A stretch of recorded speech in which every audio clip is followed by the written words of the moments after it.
You say, baby, turn the light out. I can see there's something crying in your smile now. It used to be the glitter in the dirt. Now you say it's just you feel a little dusty.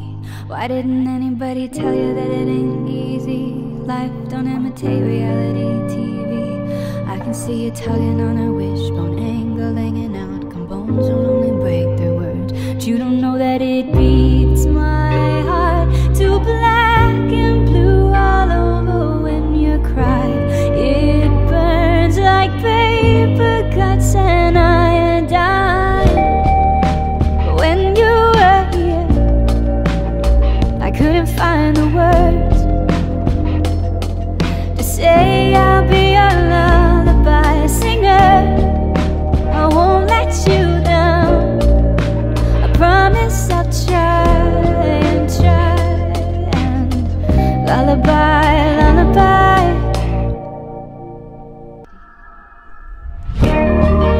But when you were here, I couldn't find the words to say I'll be your lullaby singer. I won't let you down.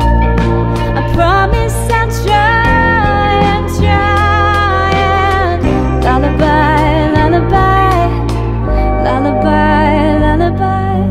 Baby, turn the light out. Baby, turn the light out. Baby, turn the light out. You say, baby, turn the light out.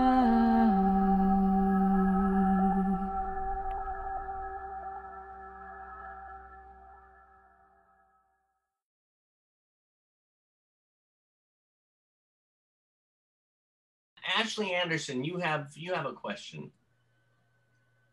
After your diagnosis, were you even depressed? Yeah, when I first got paralyzed, I was super depressed. I thought that my life was over because I thought, oh, wow, well, what am I going to do without my legs? Like, how am I going to continue on with my life? I was 15 years old. So I was like a teenager and I was trying to fit in with everybody else, especially at that age, you know, trying to find my identity. And I look back and I'm really grateful that I got paralyzed at that age, actually, because it did give me the opportunity to grow into my identity. That includes the wheelchair. So it doesn't feel like it's something that happened to me. It's a part of me. And I think that's the case with anything that happens to us in life. It becomes a part of us. And that's not a bad thing. It's just, okay, my life's going to be a little differently, work a little differently. And I love, love, love to problem solve. Like, that's like my thing. I love puzzles. I love figuring things out. I love riddles. So when I started to look at getting back into my life as a wheelchair user, I realized like these were all puzzles. Like, okay, I have to figure out how to get into the shower again, you know, and I have to figure out how to get my shoes on again. And there were all ways to do it. It was just going to be a little bit of problem solving. And so I started to really get out of my depression for that. I started to focus on all the things that I could do and how to do them. And then I started to move on. Didn't stay in the depression for that long after that. Good question. Yeah, definitely a really wonderful one. Tele Gallagher. Hey, thanks, Mia. Very cool, everyone. Hello. I did catch a little bit of the Push Girls reunion the other week, and last night, actually, I watched, I think it was season 1, episode 2 that featured your dance team. So I just watched a little bit of that. Awesome. Since you were being featured today. Yeah. Good. So I'm sort of thinking with your line of work, you know, your work with advocacy, your work with obviously being a reality TV star, your work with graphic designing. There's a lot of communicating and relating to people, of course, not just yourself, but the outside world. I was just curious, what do you wish you better understood? And what do you wish people better understood about you? That's a really good question. I wish that I understood a little bit more of people's mindsets when they don't accept difference. I mean, I see difference as something beautiful. I want people to know that about me, is that I don't see difference as something depressing or something that's holding me back or something that means I can't, you know, and So I wish other people would know that about me, so that maybe in turn they could take that mindset on themselves and say, well, she doesn't feel sorry for herself, so why should I? And that, I mean, there's that connection there where I think we have our own. I really can't understand the concept of not embracing difference and beauty, because we all have different fingerprints for a reason. We're not supposed to be the same. We're not supposed to all be the same thing and have the same purpose and the same life. We all have different tools. We all have different people. Like there's so many different variations in everybody's life. And that, to me, is humanity. That's beautiful. Like that should be celebrated. So yeah, I wish more people knew that about stuff. And also I think when it comes to positivity, I think a lot of people think that I'm like faking positivity. I've had people be like, well, how can you be so happy? I mean, like, you're in a wheelchair, you know? And I'm like, are you kidding? Like, this is, you know, a wheelchair is just a tool to help me do what I want to do. Like, there's nothing bad about that. So I legitimately feel grateful and happy in my life. And it does not have to do with me trying to put up a front for any reason to make other people happy or think that a wheelchair is cool. I just literally feel that I'm a happy person no matter what, whether I'm in the chair or not. Yeah, well, you certainly project that, so that's very genuine and believable. So. Thank you. I hope that people don't. It's funny because I'm obviously still friends with, like, you know, my best friends that knew me before I was paralyzed and after.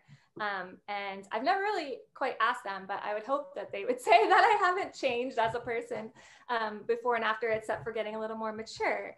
But yeah, as far as mindset, I feel like I've always kind of had that, you know, that problem solving, push through anything kind of. To some degree, we're all supposed to change naturally, right? To some degree, right? That's what they say is equivalent to death. If you're not growing and you're not changing, what's the point? Yeah. Now, like what you're saying now and what you've been talking about, you one of the things you do is public speaking. Yes. And how did you get into that? And because it's so, I mean, listening to you now lifts me up and makes me go, oh, okay, yes. Well, it's funny. I had always wanted to do it, but I definitely didn't think of it as a career. Mm-hmm. So I had kind of gone into, I originally majored in broadcast journalism at University of Florida, and then I changed my major to production for TV, film, and radio. And it was kind of in radio. I had a job in college in radio, and I thought, oh, I kind of like talking. What I was really fascinated the most with was the fact that the media can be such a broadcasting tool to get the right messaging out. So I knew that I wanted to speak on what I had gone through and what I've learned always. And then I also knew that I always wanted to do media. I didn't know how the two would really come together until Push Girls, honestly. When Push Girls started and we did the press tours and we did all the interviews on different channels and shows and even in person, we did a lot of screenings. That's when it kind of hit me where I was like, oh, well, this is good practice for this. And then I had, you know, some name recognition from that, and it was easier to get my name out there and to kind of travel and go to different towns and cities all around the country and meet other people that had never even met somebody in a wheelchair, frankly. Maybe they had just seen the show and learned about something about themselves by watching and saying, oh, well, I can relate even though I'm not in a wheelchair, you know? So it was really cool to go out and meet other people throughout the entire country that learned something and took off from there. It really did. It made me connect with more audiences and broaden up my messaging. And now it's one of the things that I can't imagine not doing in my life. I really love it. And it's a huge, huge reason and purpose for things that I do ultimately when I'm working on goals. Blair Webb. Hi. Bob. How is it? Hi. Bob. Hi, I'm Blair. What's up, Blair? How is it to be on the Ellen show? How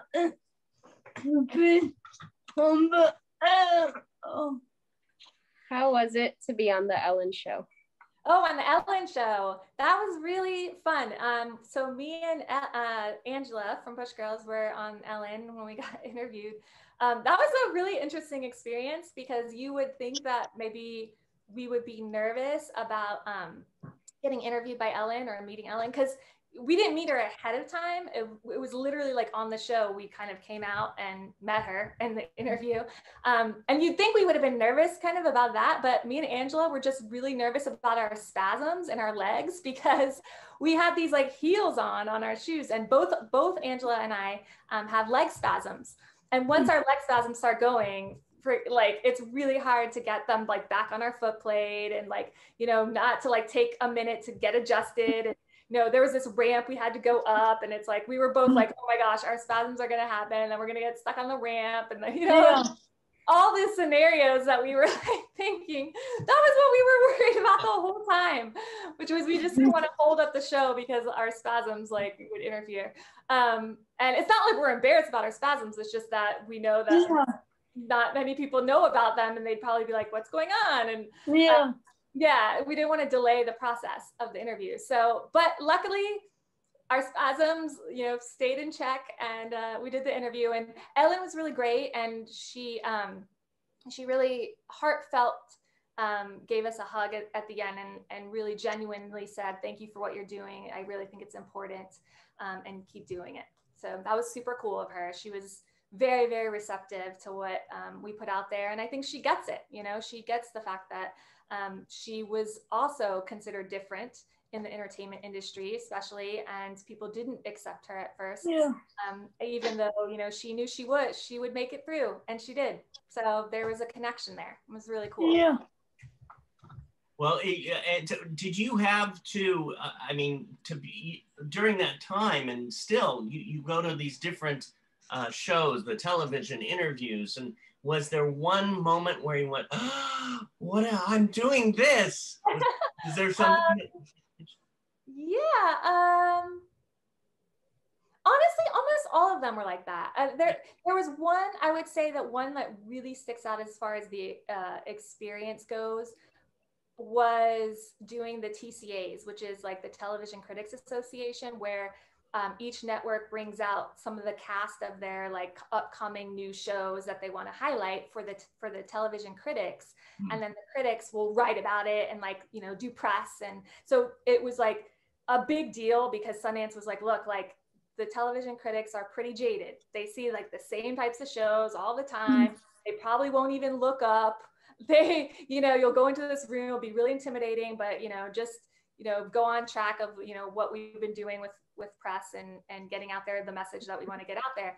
And so we did that, but we were kind of nervous because we felt like there was a lot of pressure to influence these critics in a positive way. And little did we know, like afterwards, apparently, like our publicists and stuff said right afterwards that they had never seen the Critics' Choice room that quiet before, and that they were all really engaged and they asked really good questions. One of them said like, oh, well, this is what reality TV should be. Like, this is better than the Kardashians because you're like putting out a good message, you know? And we were like, yeah, exactly, you get it, you know, because we had no idea how everything would be perceived. We knew what we wanted to do with the show. We knew what the messaging was of our own personal, you know, missions in life, which were aligned with what Sundance wanted to do, which is one of the reasons we went with Sundance as our network, is because they said, look, we want to do what you're doing, you know, just your life is what we want to portray because you all have this positivity and this outlook on life to push through. And they got it. And not every network did. Like when we were, you know, pitching to other networks, some networks were like, oh, that's great, but how often do you get drunk and fight? You know, like, and it literally was like that. Like it was reality TV, and it was also reality TV very new. Reality TV has shifted a little bit into being a little bit more educational and a little bit more positive. And so that on top of, oh my gosh, disability, which was also not seen like that before, it was kind of, well, we'll put it out there and see what happens. And then it was at that moment when we went to the back room after the Critics' Choice, and everyone was like freaking out, like, oh my I did it. And like all the press came out, like all the people there wrote amazing positive things. So that was cool. And I know everybody had a second question. Who would like to go next? On you. Sure, I'll go. Go for it. What's a book that changed your life? Great question. Yeah. Gosh, that's a really good question. Man,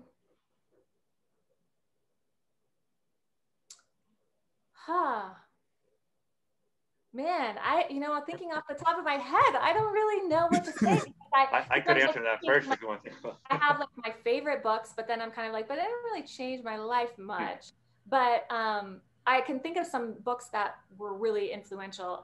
One is The Power of Now. Power of Now? The Power of Now. Super, super good book about being present and, being in the moment. Very, very good for learning how to focus and meditate and stuff. Also, there's a book called Moving Violations, which is by John Hockenberry, who is a broadcast journalist. He used to be a reporter for CNN, I believe. And he wrote a memoir, and he's in a wheelchair, and he had gotten paralyzed as a teenager. And his memoir was it was the first time I had read somebody else's like stories, basically, because this was even before I moved out to LA and met all the girls and my friends in wheelchairs. I'd never had another friend in a wheelchair really before that. People that I knew, but not people that I, hung out with all the time. But this book was really like that moment where I was like, oh my gosh, there is like some really funny things that can happen in our lives that make you think, and he has a lot of stories in there about accessibility, looking at accessibility in a different way rather than thinking, okay, it's just a physical way to get in. He talks about not just going to a place where everything's accessible as far as buildings, but also culturally.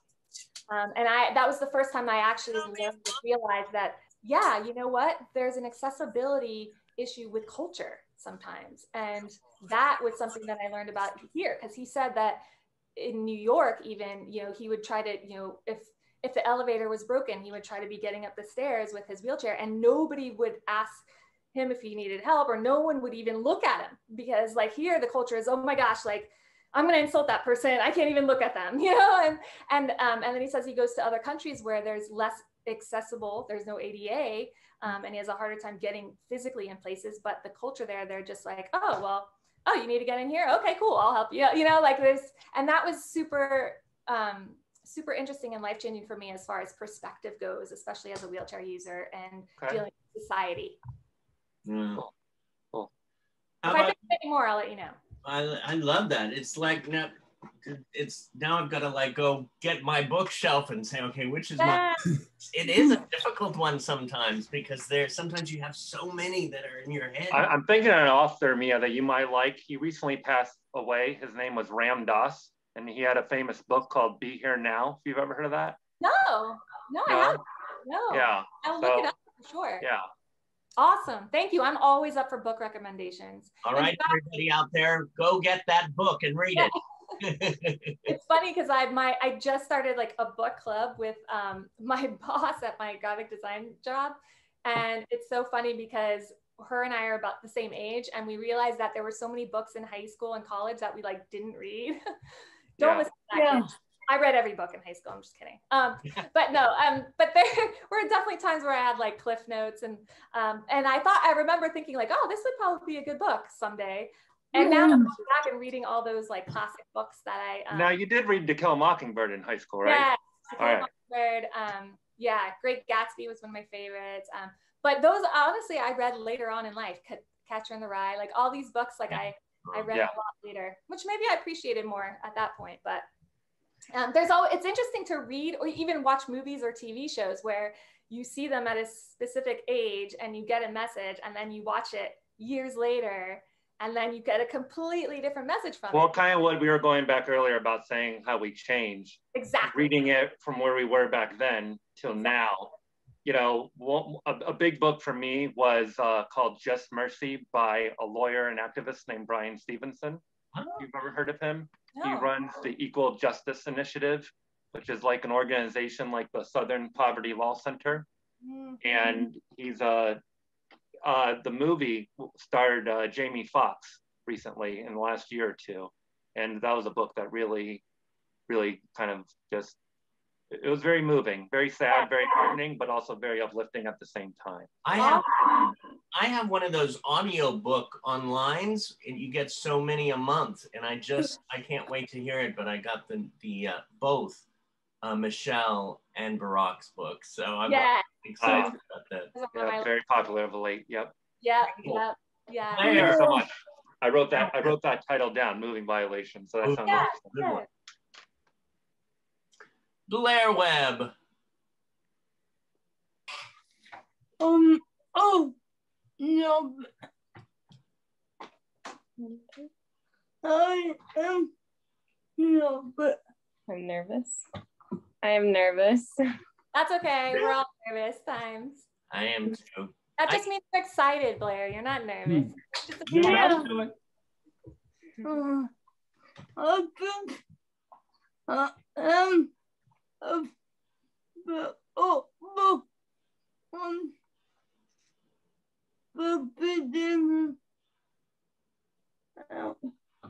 I've been a fan of the Push Girls from the beginning.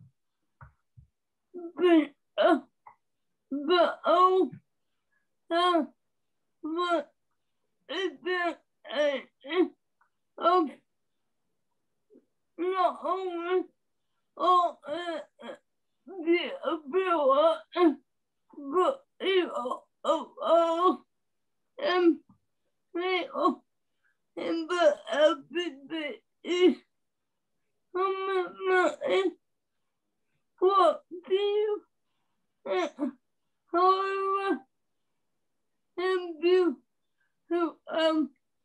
more media right So I've been a fan of the Push Girls from the beginning because this show has representation of not only authentic disability, but also people of color and of people in the LGBT community. What do you think Hollywood can do to have more media like Push Girls?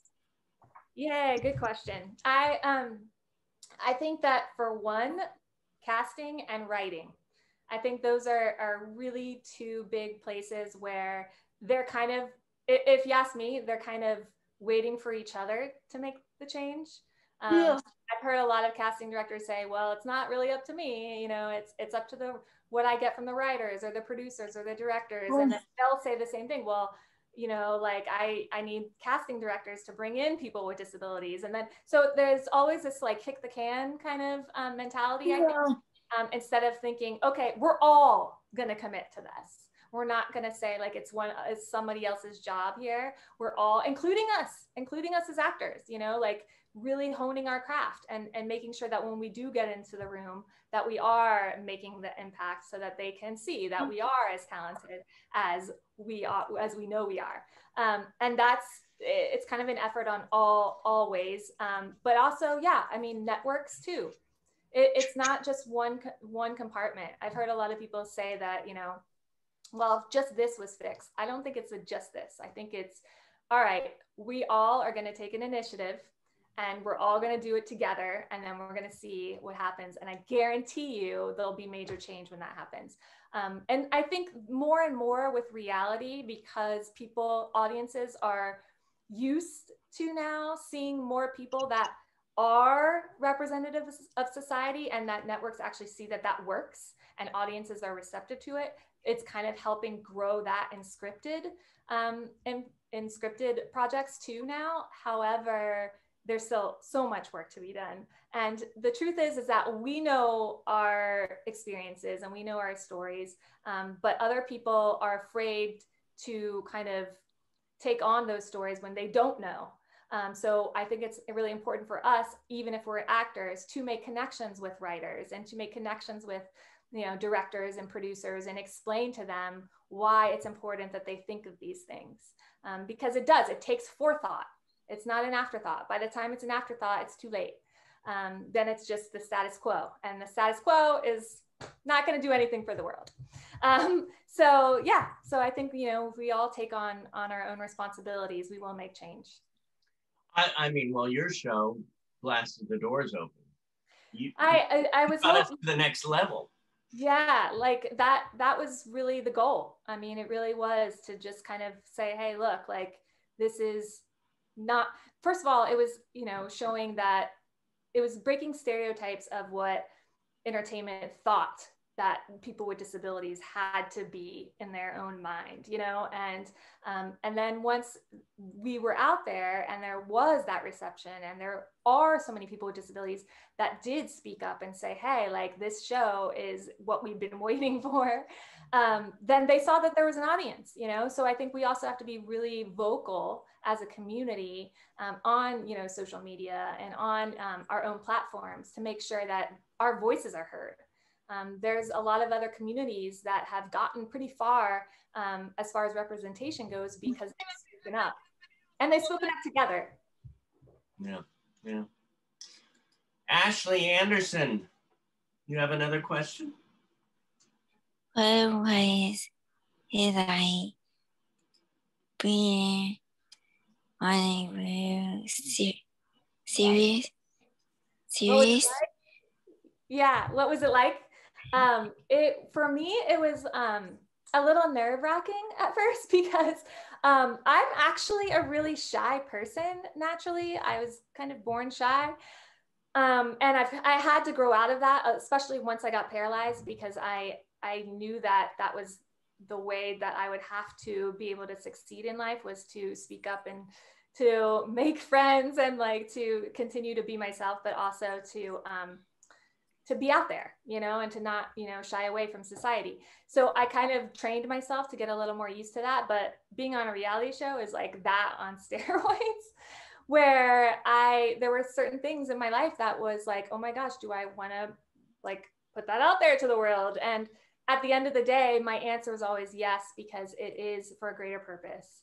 And the greater purpose is always bigger, in my opinion. That's how I live my life. I do listen to my own instincts, and I don't do things that make me uncomfortable. However, when there are things where I realize it's just an insecure hang up or something that I have to myself, and if I need to get over that to make more of a difference and to help society in any particular way, then I'm going to do it. So it kind of evolved from there. I would say the first season was harder in some ways because we weren't used to the way filming went, right? Like we weren't used to cameras in our face all the time. I mean, we were, in the sense, used to people staring and watching us, because that just comes with the territory when you have chairs. You get looked at a lot. And that's similar, in the show, because you have like eyes watching you. But then the crew, and I said this at the Push Girls reunion, the crew really became our family. And that included like the production team and the people that were the camera people. And once that happened, it was like, all right, well, it's just like having my brother in the room, and it just went from there. And really, honestly, the fans and the people that encouraged us and really were receptive to the show, that also pushed us more. It definitely helped me open up more, especially in second season, to be able to make sure that I'm putting, everything out there that I can, and being the most vulnerable so that people can learn and experience and relate. Davaughn Morgan, I just love these visits. Fun. Hello. Okay, now the first time I got tongue-tied, I don't want to get tongue-tied again this time. You absolutely can, though. Okay. Now, since speaking of best friends, did you and Angela get to like experience a movie, or like get to hang out off set, do stuff that did you guys like either go out to eat off set, or maybe go to a movie or to a concert or something? Oh yeah, that was one of the good things about filming is that we, you know, we were really close friends, but doing the filming, we got to hang out a ton more than we would naturally be able to be because it was our job. So we would see each other way more. We talk about this now. It's like, you know, then life takes over and then, you know, we realize we haven't seen each other as much. And because of the show, there is a bond that we'll have, you know, with all of our cast members that will never be touched because it was something so new and unreal and an experience that that we got to share together. And you know, even though for certain media interviews, sometimes they would break us up in twos, and it's funny because like originally, me and Tiffany were doing a lot of interviews together, and Auntie and Angela were, and then that kind of like became like more standard, and then they switched it up, and then I got to do an interview with Angela, and I remember when we did the interview, we were like, oh my gosh, we like never do interviews together. This is so fun. And so we specifically requested even after that, like, oh, and we realized that those are also really cool experiences to share. And then and then after that, if we had free time, we'd go out and party and talk about the day and our experience and the fact that our legs didn't spasm after Ellen. And so yeah, there was plenty of time to debrief and talk and hang out and go and do things together that were not filmed, but still were opportunities for us to have fun and be ourselves. Not that we were ourselves when we were filming, it was just, you know, you have to be on. There's a different vibe there. We have over 100 students at Performing Arts Studio West. And then of course we have Meet the Biz and then the whole YouTube community. So what would you tell to somebody who is out there and has a dream and is maybe afraid to go for it, but they still want to go for it? What would you say to them? That brings me back to my other quote, which is, fear will disable you and courage will enable you. Because, you know, I say that a lot. I could have definitely been paralyzed. And I don't mean that as in just my body. I mean paralyzed in life. And paralyzed in life would have been from fear. If I had let fear stop me from doing anything I wanted to do, that would have been a disability. This wheelchair and whatever you have that makes you different is not a disability, because that's just part of you. And that's the tools that you're given to make sure that you do what you're supposed to accomplish. So take it, own it, and do it no matter what. Every time you think you're afraid, say, oh, here's this, Telly, this is a tie into another book. There's a book called Feel the Fear and Do It Anyways. Feel the fear and do it anyways. Yes, okay. I don't know the author's name off the top of my head, but I'm sure you can Google it. But that is such a great motto. Feel the fear, because I think that we get afraid of that feeling, right? Like, oh, I don't want to feel that. And that's just a sign that maybe you're supposed to be doing that, because that's going to make you grow. And you know, if I had said I can't all those times back in high school when I first got paralyzed, like I wouldn't be here right now doing everything that I love to do. I would have let all of that stop me, and that bad talk in my brain. So yeah, that's my advice to everybody is don't let the fear disable you. Use your courage. You got courage. Everyone's got the courage inside them to use, and that's our tool to overcome.